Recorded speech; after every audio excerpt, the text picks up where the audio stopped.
Assalamualaikum warahmatullahi wabarakatuh. Kembali lagi bersama saya Fernanda Nuriyah Nafi. Baik, di dalam video kali ini saya akan menjelaskan mengenai perawatan larva ikan jelawat yang berumur 6 hari dengan wadah bak fiber dengan ukuran 1x2, ketinggian air 30 cm dan pada tebar 34.000 ekor.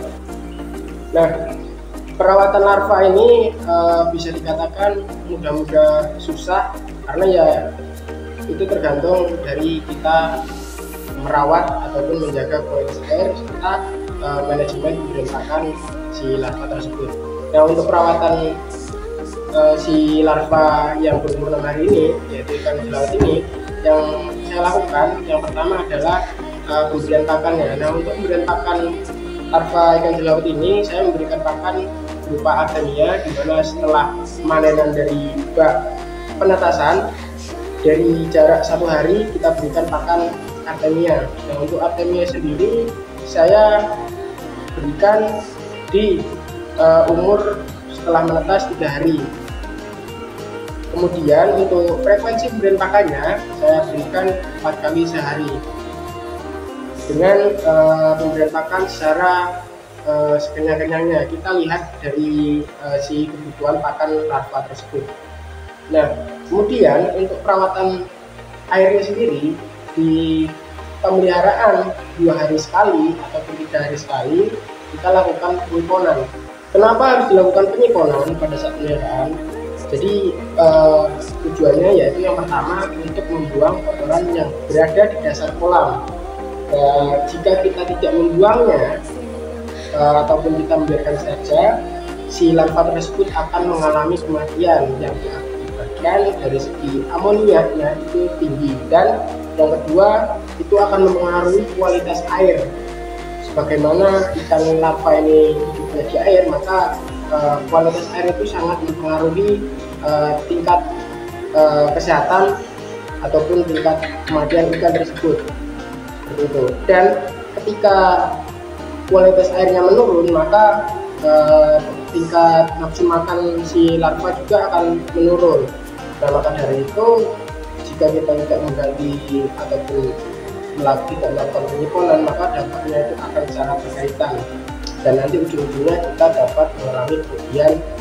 Alat yang dibutuhkan dalam penyiponan yaitu adalah yang pertama selang sipon.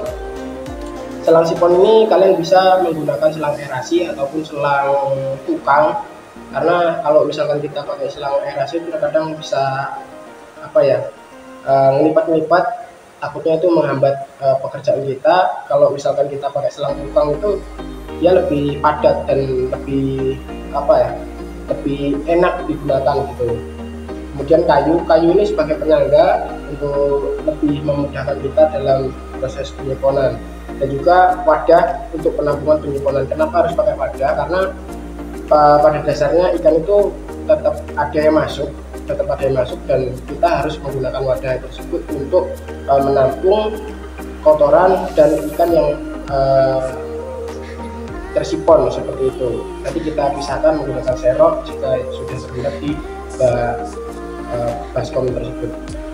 Hal yang perlu diperhatikan ataupun yang perlu kita lakukan pada saat melakukan penyiponan yaitu yang pertama, sebelum penyiponan ikan diberikan pakan terlebih dahulu.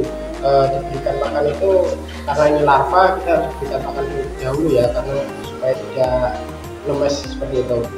Berikan pakan dengan jarak 1 jam, paling minimal 1 jam. Jadi setelah pemberian pakan kita tunggu 1 jam, kemudian kita bisa lakukan penyiponan seperti itu. Kemudian yang kedua, sebelum melakukan penyiponan dipastikan aerasi diangkat terlebih dahulu. Tujuannya apa? Supaya ketika kita melakukan penyiponan, penglihatan mata kita itu fokus ke dasar kolam dan ikan tersebut ataupun larva tidak mengalami goncangan yang terlalu tinggi yang diakibatkan oleh aerasi, dan harapannya ikan itu tidak masuk ke selang sipon kita. Kemudian jika aerasi sudah dimatikan dan kita tunggu 10 menit sudah, maka yang selanjutnya adalah penyiponan. Nah, untuk penyiponan sendiri kalian bisa lakukan yang pertama, masukkan si selang yang sudah dikatakan kayu, masukkan, kemudian kalian bisa hisap dari ujung ataupun bisa direndam semua, yang penting air nantinya bisa keluar dari selang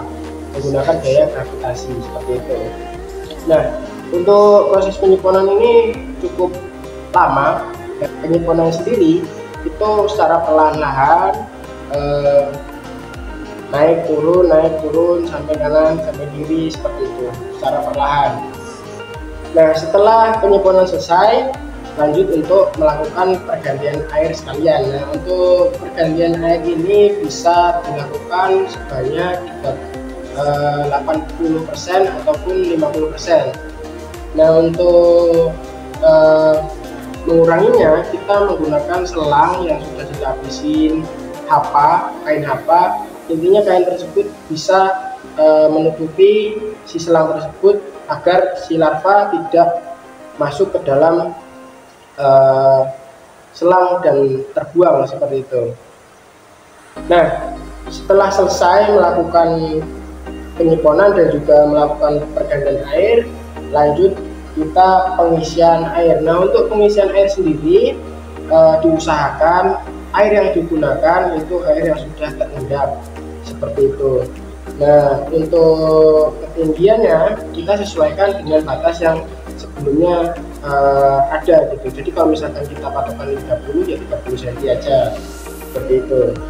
Nah, mungkin itu saja penjelasan saya terkait dengan perawatan kualitas air atau cara pemeliharaan larva yang berada di bak fiber dengan kepahitan yang tinggi.